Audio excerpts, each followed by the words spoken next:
Welcome to the What Matters podcast, where on this episode, we will be hearing from our very own Anna Nash, who has written a delightful new children's book. My name is Katy Shelton, and I'm privileged today to interview Anna and talk about her new children's book, You Can See Him, Little Eyes Looking at a Big God. Drum roll. So Anna, first of all, congratulations. Thank you so much. You're welcome. So in such a celebration mood. Yay, and thank you for taking a few minutes to share with us today about your book. How exciting. It's so exciting. It's been such a long time coming, and just thank you, Katy. Katy has been with me since day one of the dream, which was really during the pandemic. I'll tell you all a little bit more about that. Yes, we want to hear about that. But it's just been such a long process that it's like the longer the process, the greater the celebration. Yeah. So I'm so happy to share about it today and let y'all know a little bit more of the behind the scenes of the book. Good, great. Okay, well, let's start with that. So this is your first children's book, not your first book, but this is your first children's book.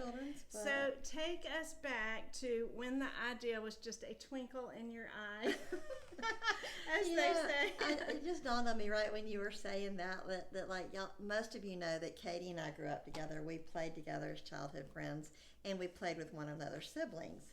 And I loved little children from the very start. Yes, you did. Katy's mom will tell you, if she was not in heaven, if she was here to tell you, that part of the problem with our friendship is when I would go over to Katy's house, I wanted to play with her baby brother Danner because he was a baby or a toddler. And so I've loved little toddlers ever since I can remember. Mm-hmm. I believe that I have a certain way with children, a playful spirit, just naturally. Even as a Nana Anna, I just like to play. And I will just say, let me just say one thing about that. The first time I saw Anna with her grandchildren, she was running around the island in her kitchen with her grandchildren following, like music and skipping and playing, and I was like, that is one good grandmother right there.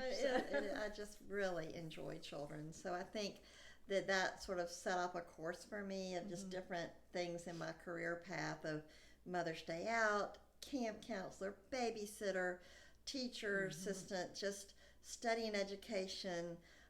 My very first entrepreneurial business was called Kid Occasions, and it was a children's event planning business. And then I began to do children's photography, and so that led me up into becoming a mom, and then having very up-close experience with my own, and now today being a grandmother, and sort of full circle now coming back to doing projects that are child-centered.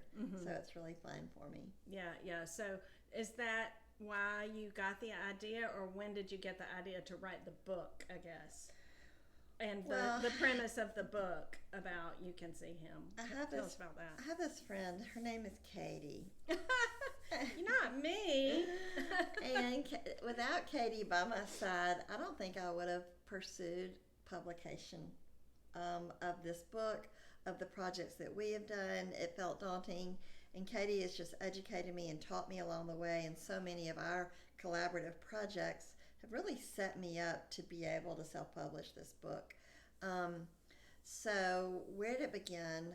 I really never dreamed of writing a children's book, and I think it started when I was trying to read to my little toddler grandchildren's books about God, and I could tell that they were not connecting with it.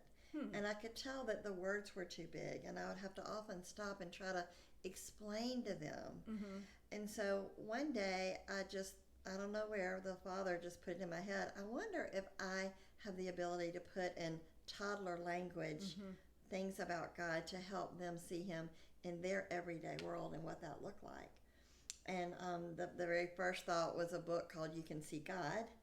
And then that changed to You Can See Him, Little Eyes Looking at a Big God. Right. And that it was really, they say just be the change. Like if you need it, create it. So I just wanted something that I could read to them. Yeah. And I thought maybe other little children would benefit from it as well. Yeah, and that is for sure. They say write the book that you want to read. So this came from Nana Anna and her grandchildren. Yeah. So I love it. So what do you think is the greatest need of children today? I think the greatest need of children in this time period of our lives is probably the exact same need of the children down through time. Mm-hmm. Of course, their greatest need is salvation, and to understand who God is as early as possible. The earlier, the better. We say often, this child was raised in a faith-inspired, a gospel-driven, grounded in the Word home. Like this child didn't ever know a day that they did not know about Jesus. So they're never too young. Exactly. And so the sooner, in my mind, that we can begin to help them see him through our eyes, because I don't think as babies and children they can naturally know that the wind blowing and the bluebird and the rainbow and the answer prayer and the provision of the food, like we play such a significant role in their lives that we have the privilege and the opportunity to point them to him, to help them see God, right, and teach them what that looks like and right, not to miss it, right, just to remind them over and over and over again. So that leads right into the next question, and the book answers this question, but you can talk us through it. What are some practical ways we can show and tell children about God? And the book is just like answers that completely and clearly. Right. So just tell us. Yeah, and it seems like at first glance, when you read the book, you might think, oh, this book is so simple. It's so simple, but it's so real. It's their life. Like, what are the experiences and the circumstances? What kind of relationships do toddlers and kindergartners have? First and second graders, like what does their world consist of? So how do we look at their world and find God? Would this be a good time for me to read a little bit from the book? Sure, yeah, absolutely. Because that'll kind of help people understand your approach. Right. So that's great. Let's do that. I think what Katy and I talked about this, and I think what I'll do is read the very first and last page. And this is a couple of children in their pajamas sitting on their bed, and we're going to talk about the wonderful illustrator Jane Lazenby in a minute. But the book opens with, you can see God when you read Bible stories and at bedtime when you pray. But also look around the world. You'll see him in other special ways. When mom or dad say I love you as they drop you off at school, and when you get tucked in at night, they hug and kiss you too.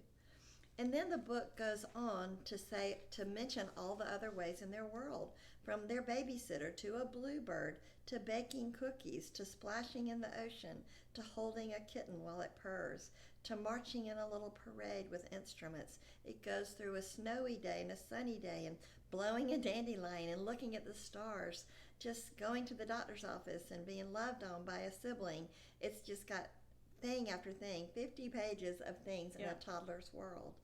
And then it goes to the very end, and the last page, it's the children, they're in a hammock. Here they are, so cute, with little puppies. So cute. So the last page, it wraps it up after walking them through their everyday life and finding God. You can see God every single day if you just look around. You will find him everywhere. He can always be found. You are the apple of his eye. This means he loves you so. He even counts the hairs on your sweet head. Did you know? He thinks of you more times than the grains of sand on the shore. You can tell God that you love him. You will see he always loves you more. And so that is how it ends. And so your question was, how do we do that? And I think it's just in an effort as believers in our own personal, everyday lifestyle worship and noticing God and longing to see him and feel him as a part of our lives as grown-ups. Like, that's what we do. We long to see him. Like, we like to notice him. We want to feel him. We want God to be palpable and tangible. We so long for him to be real in our lives. We ask his spirit. And so just like we want that for ourselves, of course, we would want that for the children. So just like we're looking for ourselves, we can give them eyes to be looking for him as well. Yeah, and you have done that perfectly. So that's the body of the book. Now break down for us the different sections in the book, and I have two questions. Yes. What in the world is the bumblebee about? Okay. And talk to us about the rainbow also. Okay, so this is a perfect segue for me just to give a huge shout out to Jane Lazenby, my illustrator and friend of about 7 or 8 years. Jane is an incredible artist, and she worked so hard to capture my vision for this book. Her style is very, very intricate. She's a very, very gifted artist, fine artist, and it was very challenging for her to simplify her artwork. And I kept saying, I just so want it to be simple. I want it to be like almost like pictures that children have drawn. I just didn't want fanciness to it. And so the very first day that I called her to meet so I could pitch this to her, and I was so prayerful that she would say yes. Thank you, Jane, if you're listening, that you said yes. We met at a bookstore, and we were sitting outside, and I was talking to her about the idea behind the book. It was before the words were even complete. And I just said, would you consider this project with me? And she just said, tell me more. And as we were talking, there was this holly bush right beside our table. And there were these bees that just kept kind of swarming around our table, and we kept shooing them. And I was like, should we go inside? Are they bothering you or whatever? And at one point, she looks at me and says, I wonder if bees have something to do with this book. And I was like, well, we prayed together before we talked, and I was like, I don't know, not right now, but maybe it's coming. And y'all, I got in the car and drove home, and there was a gift bag hanging on my back door, this like 20 minutes later. And I was like, oh, this is so sweet. Someone's left me a little happy. And so I got the bag down, and it was from my neighbor. And she said, I don't know why, I just felt like you needed a present today. And I opened it up, and it was a coffee mug with a huge bumblebee on the mug. Oh, my goodness. And I was like, okay, I hear you. Yeah. The bee has something to do with this book. I don't know what it is, but I'm looking and watching and waiting. And then when the bee found its place in the book, it was like, of course the Lord wanted to show me that. Because, y'all, the Bible tells us the greatest way to see the heart of God, the greatest imprint of the heart of God, is to look at his son Jesus. And so we can't read this book about finding God and seeing God without Jesus being on every single page. And so the story of Jesus in this book is represented by the bumblebee. And there's a bee hidden on every page. Some are very obvious for toddlers. Some are a little more hidden for some of the older children. But the bee represents the story of Jesus in that the sting of the cross, of that what Jesus did for us by taking our punishment, our consequences for our sin to give us a perfect record. That's the sting of the cross. And the good news of the gospel is the sweetness of the honey, like it tells us in Psalm 19. Sweeter also than honey in the honeycomb. That's the law, the word, the truth in God's word. Okay. And so how do you say that to a 5-year-old? So what I do in the book is I give a little narrative, and you can read it to the children. It's as if an angry bumblebee is buzzing towards your arm to sting you. And somebody that cares about you grabs your arm with their hand, and the bee stings them instead. And so we say, they got stung instead of you, so you didn't have to. And it helps them understand that Jesus died on the cross to take punishment so that you didn't have to be sad, is what it says in the book. And then, of course, the honey. So that's where the bee came from. Love it. That's really cool. Other components in the book, there's a page that helps you as the grown-up or the reader to take the concept of this book out into our everyday world. My sister and I really got that from our mom. My mom is in her late 80s, and like literally still she will text me at 8 o'clock at night and say, hurry, go outside and look at the moon. I mean, like, she was like, did you see? I mean, she is all about the sunset and the moon and the butterflies and the flowers, and that's how she brought my sister and me up, to just notice.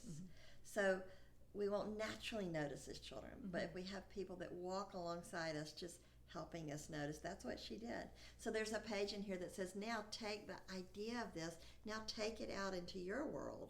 And instead of playing I Spy with the children, or along with playing I Spy something green, just say, I see something green that God made. Or I feel something that reminds me of God. Or I'm tasting something that tastes so good that God, and play a little game in life helping them see him.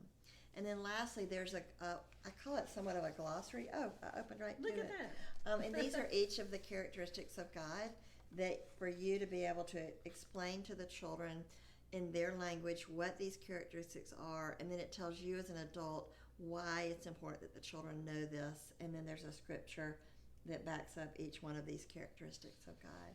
I love that. So hopefully that's helpful. Yeah. And offers the reader, the grown-up, some good stuff This as was well. my next question. Please talk about the dedication. Well, because I mean, this is so precious. who could it not be dedicated to than the ones that inspired me to write the book? Exactly. Of course, it's my little grandchildren, my little Nana Anna babies. It says, "To my little sprouts of wonder, Johnny, Nash, Harris, Taft, Francie, and Grady, who have given me a new way to see God as," I don't have on my glasses, "a new way to see God as I behold Him through your little expectant eyes." I love so sweet. And now there's another one Another one. that's on the way that didn't get included. She but- didn't make the Exactly. Exactly. That is So, just so anyway, precious. I Thank you. Those are just love- all the different components. Yeah. Well, that's a lot. There's a lot of goodies in there. A lot And of goodies. speaking of goodies, Yes. Cards? yes, Is yes, that what yes, you're trying- yes, So these are Seeing God cards. yes. And Anna's going to tell us what they have to do with the book. Okay, these are the Seeing God cards, and they can stand alone, or they can come as a companion with the book. We call it the Bumblebee Bundle. And what the cards are different pictures from the book. Like this one says, "God cares about you no matter what." It's when the children are getting in trouble at school. And then on the back, that is the way to explain to the children about God's care for them with the Bible verse. So you can use these as flashcards. I was going to say flashcards. Yeah, like Yeah. how is God like this babysitter holding your hand on the sliding board? And then you'll have it on the back to read to them. And it's a dozen cards. Or you could use it for like a family devotional time or a theme of the week. Like this one is God Keeps His Promises. You could put it in the kitchen table and keep it out all week and tell them all about the promises of God. It comes with a little birch tree stand. The birch tree represents regeneration. If you didn't know this, the bark of the birch tree comes off and reproduces itself every single year, representing the spiritual regeneration in the lives of the children when they come to know God in a better way. So these are the little Seeing God cards. And Precious. yeah, You could take those in the car. You could do all all kinds kind of of fun things things with them. Yeah. So all right. So my next question is the one I'm most excited about. Really? Because I don't know the answer to this. Okay. Do you have future ideas for related projects, like more children's books? Is there a follow up? Do you have any twinkles in your eyes right now? I absolutely have a second one that I'm dreaming about and writing in my journal. Awesome. It's kind of like when a new mom has a baby and she's just come out of the labor and delivery room and somebody says, "Oh, do you want more children?" It's not the right time to ask the question. But still. The publishing part has been interesting. Mm-hmm. It has been definitely more intensive than I was imagining. Mm-hmm. But where He ordains, He sustains. I would hope to be able to write the next book. But we'll see. Yeah. Excellent. You want to know what it's called, don't you? No, I want to know just what you want to tell me. Nothing more, nothing less. Anyway. Okay, we'll move on. Yeah, we'll move on. Thank you. But I am dreaming and praying. Yes, for sure. well, always. I mean, you're like me in that we always have ideas swirling in our You heads. can't stop, won't and stop. keeps you up at night. So I would be very surprised if you had not had a new idea swirling around in that brain. So that's great. That's great. So I guess the final thing is just tell us how do we purchase the book and where can we find it? Yeah. Well, depending on when you're listening to this summer, summer of 24, you can find that on my website, annanash.net. And if you live in Birmingham, you can also reach out to me and through my website or anyway and do porch pickup if you want to save on shipping. The cards are also for sale there. Then at the end of the summer, the plans are for it to go on Amazon. Oh, great. But we're going to sell it locally and organically through my website for a while before it goes on Amazon. Okay. That's Great. the plan right now. All right. Well, That's perfect. Do you have anything else you want to tell us that I didn't ask you, or just anything else on your mind about the book? Or just so much gratitude for God that I'm holding this book, and I guess I would leave with the way that I'm signing the books. You know, I don't know if y'all know this, but like as authors, we kind of already practice in our head the way we're going to sign it. So the way that I'm signing the book is, keep looking, you will see him. So that's the way I would leave it with y'all as grown-ups and people listening. Keep looking, you will see him. That's right. Amen. Thank you for talking to me. Well, thank you for sharing with us about your book, because I learned a lot that I didn't know today. And I know that that book represents a lot of work and prayer and a long process from beginning to end. So I just see so much more than a book right there. I mean, I see a beautiful book, but I also see the whole process, which I don't even know near as much about it as you do. So anyway, I'm so excited. Congratulations. Thanks, and cheers to whatever the future is. Whatever between comes us. next. That's right. All right. Stay tuned. Thanks.